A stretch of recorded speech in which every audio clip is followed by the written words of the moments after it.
Welcome to the Parents Surviving Homeschooling podcast. My name is Anita and I'm an Aussie mum coming to you from Abu Dhabi in the UAE. This podcast is dedicated to everyone across the globe who's been thrown into chaos by homeschooling, working from home and government-enforced self-isolation to flatten the curve of coronavirus. Each episode will bring you tips to survive this homeschooling experiment, some of you while working from home yourselves during this crazy year of 2020. Many of you are super busy and some are stressed, so I promise to keep our episodes short and give you tools to walk away with every day that make your life easier. Make sure you go to our podcast website for today's downloadable resource. Welcome to the third episode of Parents Surviving Homeschooling podcast, and it's the 6th of April 2020. In this episode, we talk through SMART goals and their power in helping you and your kids during homeschooling to achieve the goals that you set for yourself. This week I read a great social media post which points out that what we're doing is not actually homeschooling, it's crisis schooling. I've been calling it homeschooling, yet the author nailed it. We're actually crisis schooling. We weren't prepared for this and are flying by the seat of our pants trying to make the best of a weird situation that we didn't ask for. But here we are, so let's make the most of it. Remember back to episode 2 about scheduling and ownership. The downloadable worksheet helps you plan your day by identifying your best work environment, your most productive times, prioritising your tasks, and identifying your priority task using the Eisenhower matrix. This is a really great start. Planning is essential, yet if you plan for the wrong direction, you'll fail.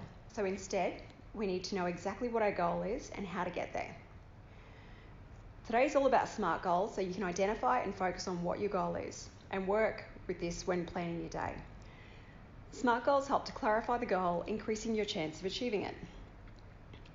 Think back to all the New Year's resolutions you've made. How many goals have you set? With how many of those did you achieve success? Most people don't tick off many of their New Year's resolutions. By March, we vaguely remember what our resolutions were. We might have achieved 1 or 2, but the rest are pretty much fading into the distant past. We get disappointed and forget the list until December or January the next year.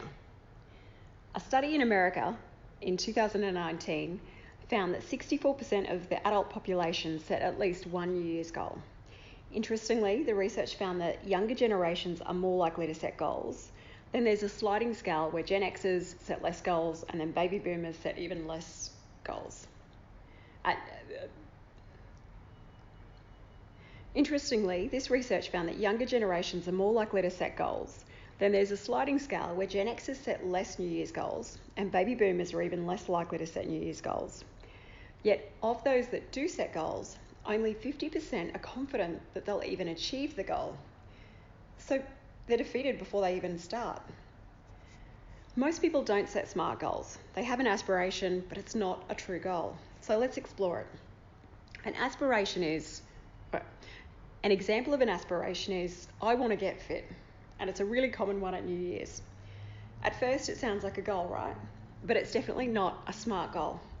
There's no meat around the bones to give you a fighting chance to achieve it. Let's work through this and create a SMART goal around my aspiration of getting fit. SMART is a brilliant acronym. If you Google SMART goals, you'll find a variety of words attached to each letter. I use the ones that I think are of the most benefit. So S stands for being specific. What specifically do you want to achieve? Consider the where, when, how, what, with who for your goal. So what specifically do I mean by get fit? What does being fit mean to me? Is it diet, speed, power, weight, a specific health aspect? I like to run, and when I run faster, I feel and I look fitter. So for me, this is what being fit means. I can now be more specific with my goal by saying, I want to get fit and run faster. I can now be more specific with my goal by saying, I want to get fit by running faster. M is for measurable. If you can't measure it, how will you know when you've achieved your goal? Consider what you will see, hear and feel when you've reached it. Depending on the size of your goal, you may need to break it down into a few measurable chunks or milestones. So my goal is to get fit by running faster. But what does this actually mean? How will I know when I'm running faster? So I can now change my goal to, I will run 5 kilometres in 25 minutes. To run the 5 kilometre distance also fits into being measurable. Double tick. So I changed my goal to I will run 5 kilometres in 25 minutes. So the 25 minutes and the 5 kilometres are my measurable parts of the goal. Double tick. A is for achievable. Now, I've never run 5 kilometres in 25 minutes, but I have run it in 26.5 minutes at my fittest. If I were to set a goal to run it in 20 minutes, it just wouldn't be achievable for me. When we can't achieve our goal, we get disappointed and are more likely to give up. So make it challenging, yet achievable. R is for realistic. Is it realistic that I can allocate enough time to train in order to achieve the goal? So consider all the factors that are barriers to success as well as those that empower you to achieve it. For example, I'm a mother and I work, so I have to balance my time. Can I realistically fit extra training into my schedule to knock 1.5 minutes off my best 5 kilometre run time? Yeah, I can allocate 3 days a week, 45 minutes each time. I believe I can realistically achieve my goal within that amount of training. T is for time bound. Deadlines keep us on track.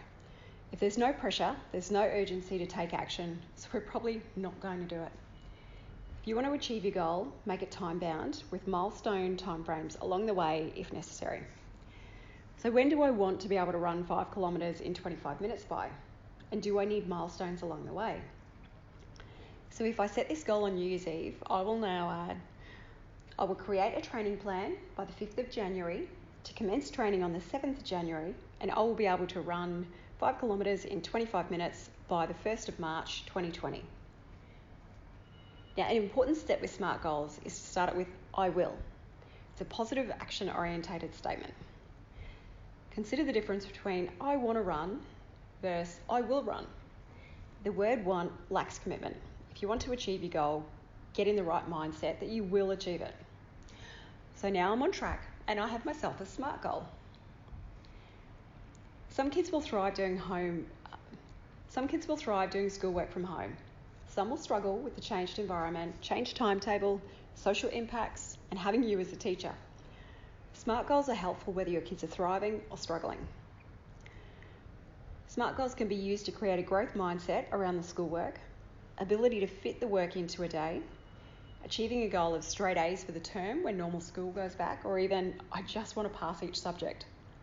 Empower your kids and yourselves by knowing what you need and want to focus on, and then smarten it up. Specific, measurable, achievable, realistic, and time-bound. The downloadable resource for today outlines a SMART model and gives you space to work through your goal, making it smart as you go. Download it now from the podcast site. The link will be under the episode info, whether you're listening on Spotify, YouTube, Apple Podcasts, or Podbean. Check in daily for new episodes and make this your morning ritual with a cuppa before the day's madness starts. Join me tomorrow when we chat about reframing negativity for yourselves, your kids, and your partners.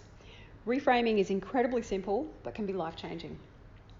Thanks for listening to Parent Surviving Homeschooling podcast with Anita Green.